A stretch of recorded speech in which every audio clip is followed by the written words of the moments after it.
আসসালামু আলাইকুম। কী অবস্থা সবার? আশা করি সবাই ভালো আছেন, সুস্থ আছেন। তো আমার লাস্ট ভিডিওর পরে অনেকে হচ্ছে ইনবক্সে জানতে চাচ্ছিলেন এবং কমেন্ট বক্সেও জানতে চাচ্ছিলেন যে অস্ট্রেলিয়াতে আসলে যেহেতু বাংলাদেশ লেভেল 3 তে চলে গেছে, তো এক্ষেত্রে রিজেকশনের কারণগুলো যদি আরেকটু ডিটেইলসে ব্যাখ্যা করি বা অনেকেই জানতে চাচ্ছিলেন যে রিজেকশনগুলো কেন হচ্ছে। তো আমি এই ভিডিওটার মধ্যে যে রিজেকশনগুলো কেন হবে বা কেন হচ্ছে বা ফিউচারে কেন হইতে পারে, হ্যাঁ? ওই পয়েন্টগুলোকে মোটামুটি 10টা পয়েন্টে নিয়ে এসে আপনাদের সামনে আলোচনা করব এবং ইন ফিউচারে যদি হচ্ছে আবার মনে হয় বা আপনারা যদি হচ্ছে আবার কমেন্টস করে জানান যে ওইটাগুলোর সলিউশন কী হইতে পারে, দেন আমি পরবর্তী কোনো একটা ভিডিওতে ওই কারণগুলোর সলিউশনও জানাবো ইনশাল্লাহ। তো প্রথমেই যেটা বলতে চাচ্ছিলাম সেটা হচ্ছে যে যেহেতু বাংলাদেশ এখন লেভেল 3 কান্ট্রি ফর অস্ট্রেলিয়া, তো এই ক্ষেত্রের মানেটা কি? মানেটা হচ্ছে যে ভিসা অফিসার এখন আগের চেয়ে অনেক বেশি হচ্ছে স্ট্রিক্ট। আরেকটা ব্যাপার হচ্ছে যে ছোট ভুলেও এখন ভিসা রিজেক্ট হওয়ার যে ব্যাপারটা বা চান্সটা সেটা অনেক বেড়ে যাবে। তো কারণগুলো কি, কি হইতে পারে? প্রথম কারণ হিসেবে হচ্ছে আমার কাছে মনে হয় যেটা সেটা হচ্ছে যে আমরা যেটাকে জিএস টেস্ট বলি, মানে হচ্ছে জেনুইন স্টুডেন্ট টেস্ট, সেই টেস্টটাতে ফেল করা। দ্বিতীয়ত আসতে পারে হচ্ছে ফিনান্সিয়াল ডকুমেন্ট স্ট্রং না হওয়া। তারপর আসতে পারে হচ্ছে কোর্স এবং কোর্সের সাথে যে ক্যারিয়ারের যে একটা সম্পর্ক সেটা আ যথাযথ সম্পর্কটা স্থাপন করতে না পারা বা মিসম্যাচ হওয়া। চতুর্থত যেটা আসতে পারে বা যে প্রবলেমটা আমার কাছে মনে হচ্ছে সেটা হইলো যে স্টাডি গ্যাপ যদি কারো থেকে থাকে সেটার প্রপার এক্সপ্লানেশন না দিতে পারা। ৫ নাম্বার যে পয়েন্টটা আছে সেটা হচ্ছে যে ইংলিশ যেই রিকোয়ারমেন্ট সেই রিকোয়ারমেন্টটা উইক হওয়া।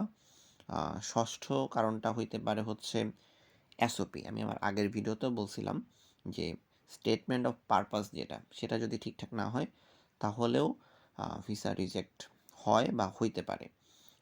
সপ্তম কারণটা আসতে পারে হচ্ছে যদি কারো প্রিভিয়াসলি ভিসার রিফিউজাল ইস্যু থাকে, তো এটা খুবই কম মানুষের হয়, তাও এটা একটা কারণ।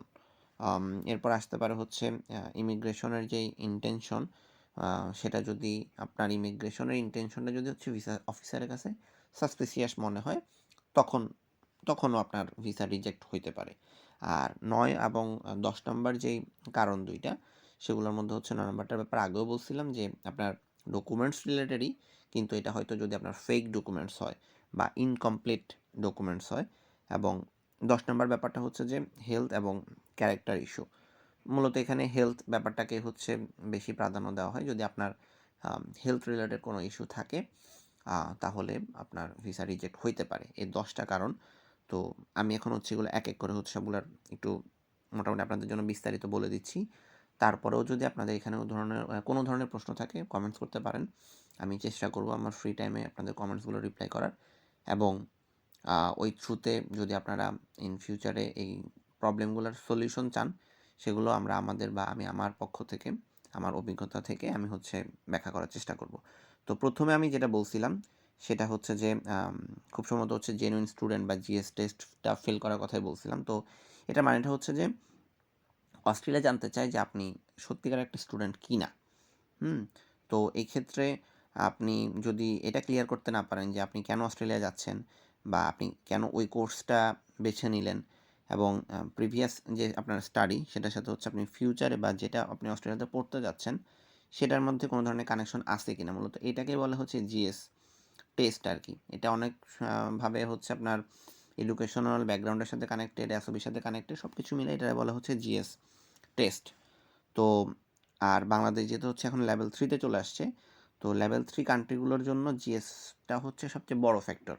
তো আপনি যদি হচ্ছে জেনুইন স্টুডেন্ট কিনা সেটা যদি আপনি প্রুফ করতে না পারেন, তখন আপনাকে ভার্সিটিগুলোই আপনাকে হচ্ছে জিএসটা আপনার ক্লিয়ারেন্স দিবে না। তো ভার্সিটি যদি জিএস ক্লিয়ারেন্স না দেয়, ওই ক্ষেত্রে তো আপনি ভিসা পর্যন্ত যাওয়ার প্রশ্নই আসে না। দ্বিতীয় যে ব্যাপারটা সেটা হচ্ছে যে ফিনান্সিয়াল ডকুমেন্টস স্ট্রং না হওয়া। অনেক সময় ভার্সিটিগুলো যখন অফার লেটার দেয় তারা হয়তো ফিনান্সিয়াল ডকুমেন্টসের ক্ষেত্রে বা ডকুমেন্টসের দিকে ওইভাবে তাকায় না। কিন্তু ভিসা অফিসার যেটা দেখতে চায় সেটা হচ্ছে যে আপনি টিউশন ফি ঠিকঠাক মতো দিতে পারবেন কিনা এবং লিভিং কস্টটা ম্যানেজ করতে পারবেন কিনা। এখন রিজেক্ট কেন হয়? রিজেক্ট হচ্ছে যদি আপনার একটা এস্টিমেট ব্যাংক ব্যালেন্স থাকে সেটা যদি আপনার কম হয়ে যায়। তো মাস্টার্সে যারা আসেন তাদের জন্য যে আমার যেটা প্ল্যানিং বা আমি যেটা বলতে চাই, মোটামুটি ৬০ থেকে ৭০ লাখ টাকা যদি হচ্ছে আপনার দেখাইতে পারেন, হ্যাঁ, তাহলে হচ্ছে আপনার জন্য একটা সিকিউর পজিশন দাঁড়ায় দেয় আর কি। হ্যাঁ, আর হচ্ছে আপনার হঠাৎ করে যদি হচ্ছে আপনি লার্জ অ্যামাউন্ট ডিপোজিট করেন, আপনি যদি হচ্ছে 15 দিন, 1 মাস, 2 মাসের একটা একটা একটা একটা তারিখ দেখান, তো ওই ক্ষেত্রে রিজেকশনের যে পসিবিলিটিটা সেটা কিন্তু বেড়ে যায়। এবং আরেকটা হচ্ছে যে ইনকাম সোর্সটা যদি হচ্ছে আনক্লিয়ার হয়, হ্যাঁ, তো মানে মূল কথা হইল যে আপনি যেটাই করতেছেন মোটামুটি হচ্ছে 5-6 মাস হাতে রেখে তারপরে প্ল্যানিং করেন। হঠাৎ করে আমার মনে হলো যে আমি অস্ট্রেলিয়া যাব, কোনো একটা এজেন্সির একটা বিজ্ঞাপন দেখে কালকে আমি এপ্লাই করে ফেললাম, এটা কইরেন না। মোটামুটি 15-20 1 মাসের প্ল্যানিংয়ে ভাই কইরেন না। একটু সময় নিয়ে করেন, দেখবেন যে হচ্ছে ইজি, দুনিয়াদারি সব কিছু ইজি মনে হবে। তারপরে 3 নাম্বারে আমি যেটা বলছিলাম সেটা হচ্ছে যে কোর্স এবং ক্যারিয়ারটা মিসম্যাচ। এখন ভাই আপনি ধরেন ছিলেন হচ্ছে এমন একটা ব্যাকগ্রাউন্ডে, ধরেন আপনি আর্টস ব্যাকগ্রাউন্ডে ছিলেন। এখন আপনি চাচ্ছেন সায়েন্সের কোনো একটা ব্যাকগ্রাউন্ডে যাইতে। অনেক সময় এজেন্সি এগুলো ম্যানেজ করে ফেলতে পারে। কিন্তু আপনার জন্য তো এটা আসলে হচ্ছে না। বা আপনি ধরেন আপনি ছিলেন সায়েন্স ব্যাকগ্রাউন্ডে, আপনি যাচ্ছেন ক্রুকারিতে। তো এটা তো আপনার সাথে মিলতেছে না। আপনি মাস্টার্স করছেন বাংলাদেশে, আপনি ওখানে যেয়ে লো কোয়ালিটি একটা ডিপ্লোমা করতে চাচ্ছেন। হবে না। আবার অনেকে কি করেন, অনেকে হচ্ছে আপনারা করেন যে ইনস্টিটিউশনে যাইতে চান, খরচ কম, খরচ বাঁচাইতে ইনস্টিটিউশনে যেতে চান, কিন্তু আলটিমেটলি ইনস্টিটিউশনে আমার দেখা মতে 100 জনের মধ্যে ভিসা হয় হয়তো 2-3 জনের, বাকি সবারই রিজেক্ট খায় এবং ম্যাক্সিমাম এটা করেই না। তো কী দরকার করার? এরপরে যেটা আসতেছে সেটা হলো যে স্টাডি গ্যাপটা প্রপারলি এক্সপ্লেইন না করা। এখন স্বাভাবিক একটা স্টাডি গ্যাপ থাকতেই পারে। তো এই স্টাডি গ্যাপটা হচ্ছে আপনাকে প্রপারলি এক্সপ্লেইন করতে হবে যে কেন আপনার একটা স্টাডি গ্যাপ ছিল। হ্যাঁ, আপনি স্টাডি গ্যাপ ছিল কিন্তু আপনি হচ্ছে দেখা গেল যে 2 বছর একটা স্টাডি গ্যাপ দেখাইলেন। ওই টাইমে আপনি জবও করেন নাই, কোনো ধরনের বিজনেসও করেন নাই, কিছু দেখাইতে পারলেন না। আপনার এজেন্সি বলছে যে সমস্যা নাই, যে 1-2 বছরে থাকতে পারে। এটা আসলে রং। অস্ট্রেলিয়ার এখানে মানুষ একদিন কেন বসে আছে সেটার ব্যাখ্যাও মানে আপনার থেকে চাইতে পারে যে আপনি একদিন কেন বসেছিলেন বা ওই একদিন আপনি কী করছেন। তো আপনি বাংলাদেশে 2 বছর কোনো কিছু না করে বসেছিলেন এবং সেটার কোনো কিছু আপনি রেডি করেন নাই, তাহলে আপনার রিজেক্ট হবে না তো কার হবে? তারপরে যে ব্যাপারটা আসতেছে যে ইংলিশ রিকোয়ারমেন্ট উইক হওয়া। দেখেন এটা আমি আমার আগের ভিডিওগুলোতে বারবার বলছি, অস্ট্রেলিয়া হচ্ছে একটা ইংলিশ কান্ট্রি।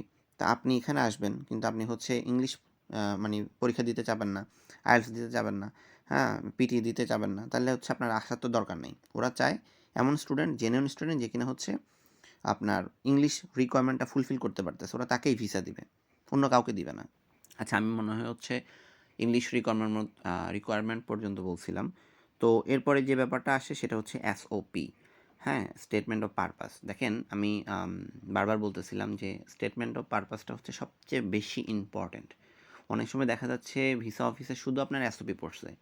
তো আমরা কি করি, এসওপিটা হচ্ছে অনেক সময় আমাদের বড় ভাই থেকে চাই বা যারা অস্ট্রেলিয়াতে আছে তাদের থেকে চাই, এজেন্সি থেকে চাই। এজেন্সি বা বড় ভাই যে কেউ আমাদেরকে হচ্ছে একটা এসওপির ডেমো পাঠাচ্ছে বা তার এসওপিটাই দিয়ে দিচ্ছে।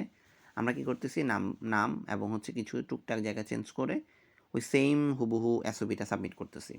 হ্যাঁ, তো এটাতে কিন্তু হচ্ছে আপনার যেই আপনি কেন যাইতে চাচ্ছেন, আপনি কেন করতে চাচ্ছেন, আপনার পারপাসটা কী সেটা কিন্তু ক্লিয়ার হচ্ছে না।